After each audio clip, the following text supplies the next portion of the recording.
Hello everyone, bringing you a video today looking at the humble British folding Hexamine stove and an Australian equivalent. These are the post-war development of the Hexamine stove, an oblong folding type, quite close in design to the German Esbit stove, to differentiate from the Second War era British folding Hexamine stove, which is something considered on the channel when talking about reproduction. Second World War era 24-hour ration packs. I used one of the Second War era folding stoves to heat the rations in that video. We're talking about something different here. This is the post-war oblong folding Hexamine stove, which probably people are very familiar with, I would imagine. We're going to have a look at this in some detail, and that's what we're going to do now.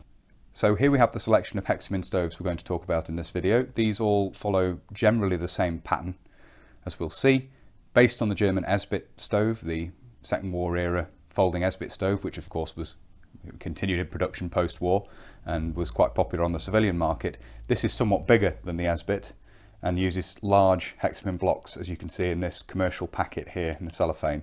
Just gives you an idea of the size of the square Hexamine blocks you get, about 1 centimetre thick, and you get an idea of the sort of size of these. And obviously this commercial packet will fit inside the stove, just as the earlier cardboard boxes were intended to. So this is a commercially available packet of Hexi designed to fit in the issue style of stove, and it just allowed me here to show you what the Hexi looks like.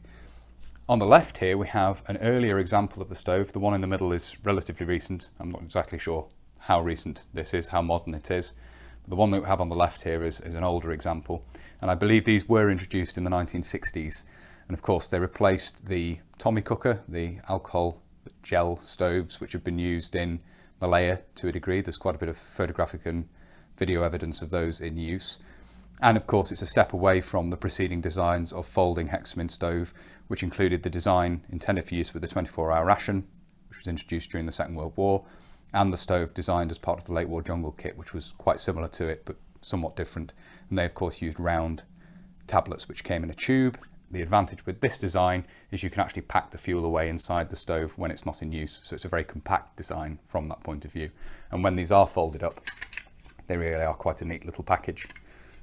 Hexamine does have its disadvantages and is basically fallen out of use now as far as I'm aware, and is being replaced with different forms of solid fuel where solid fuel stoves are used. And obviously there are a lot of private purchase items available out there and different types of camping stove and so forth. But it was quite a good system for the time it was introduced. These little stoves did allow you to heat your rations quite effectively, of course.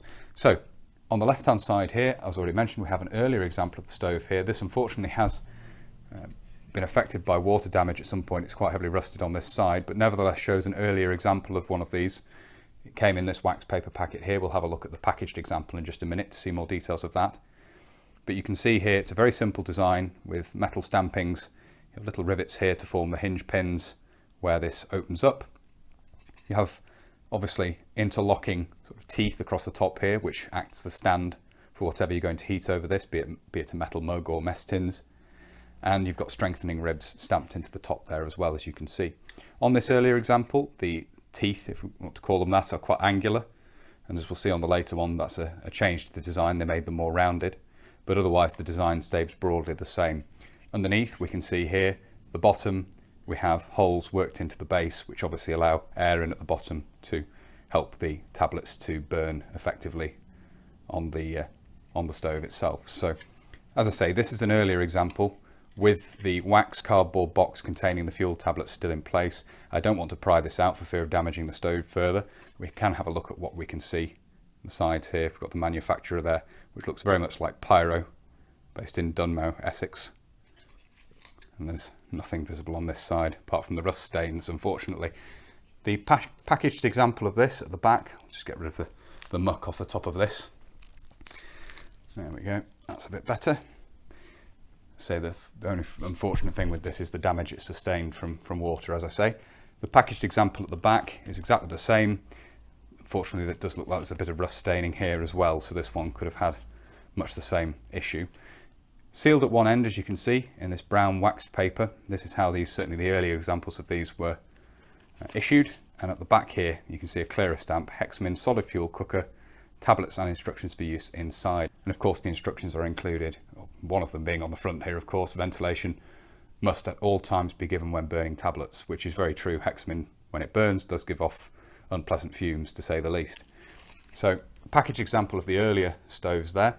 At some point during production of British stoves, this is exactly the same, apart from even the pattern of the holes in the bottom is exactly the same. The only difference is the interlocking teeth along the top here are now cut in a smooth curve, so you lose some of the sharp corners. You can see that there.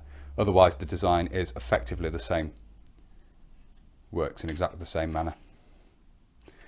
And when it folds out, interestingly, we look at the back here, you can see here there's a little protuberance stamped into the metal there, so that when the side is folded in, it locks in place. And it can just be pushed over that, of course. You can lock it at this angle as well, and then it locks closed as well. So those holes down the side allow you to lock this in different positions. And this one's the best one to show you the function. Obviously this one's rusted up. This one, relatively recent example, functions perfectly. They are both finished in a gold lacquer. The lacquer differs somewhat, but they are finished in a gold lacquer, as you can see here. But finally, the one we have on the right hand side here is an Australian example. Again, I think this one is actually from around the 1960s or 1970s. Again, in a gold lacquer, a very shiny gold lacquer in this instance. And Australia basically adopted the same design, as you can see. This is very similar to the earlier British example with the angular teeth, if you want to call them that. If we fold this open, the only major difference is actually the pattern of the holes in the bottom. The Australians went to a bit more effort in stamping a complex design of holes in the bottom to aid ventilation. If we open this one up here, you can see the difference. So you've got more smaller holes basically, or more smaller slots stamped into the base of the Australian example. I do have another Australian folding hexi stove and some fuel and things. Probably look at those in a separate video. It's just to show you an example of one of these copied across from the British design. I think it was that way around, that the British Army introduced it and then the Australian Army followed suit. It may well be the other way around. I don't actually know. And again, if anyone knows for sure, I'd be interested to know in the comments. They certainly appear to arrive on the scene at around the same time. And these were of course used to a degree in Vietnam. The final thing to mention here, which I don't actually have an example of, is a cup rest, which was made for these, which fitted over the stove itself and allowed the base of the Crusader, the metal Crusader mug, which basically takes the form of the 1958 pattern plastic mug, but is made in metal. It has a cutout where you can sit that mug in it over the flame of the Hexamine stove to heat up the mug.